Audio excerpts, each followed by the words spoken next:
User engagement and simulating human interaction are the most significant advantages of using chat interfaces. In case you have noticed, rich content has become a fundamental part of the way most people communicate through messaging apps on a daily basis.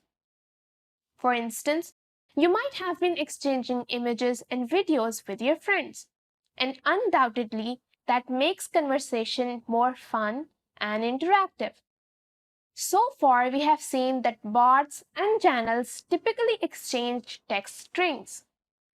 To make the conversation with the bot feel more real and engaging, we are going to practice adding rich content as a response to our bot in this section.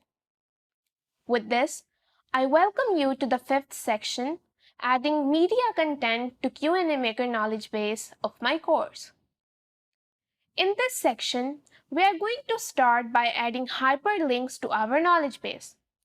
We will further extend the discussion to adding rich cards supported by Microsoft Bot Framework, and we'll try and add images and videos at bot response to QnA Maker knowledge base.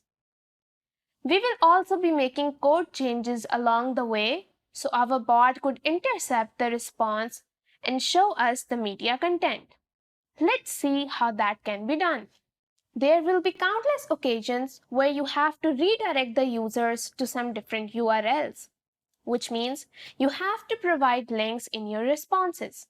One of the best ways to do this is to provide a hyperlink within the reference text. For such cases, QnA Maker supports Markdown text and is the best option when it comes to adding hyperlinks. QnA Maker will extract the link and convert the HTML to Markdown. Though, the conversion capabilities are limited with Markdown technique, such as you would have to manually change the answer text to serve the purpose of hyperlinks. For instance, you would have to write the text in square brackets, while the link would be in parentheses. Moving over to QnA Maker portal, let me show you how to add hyperlinks. We are going to add another question, say official link of Pact Publishing, and answer it by adding the link to Pact site using the Markdown technique that we just learned. Save and train your knowledge base. Now you can test it inside the test panel of QnA Maker knowledge base, or else you can also publish the knowledge base and test it in Azure portal or in the associated web chat channel, just as we have been doing. The result would be same in either case.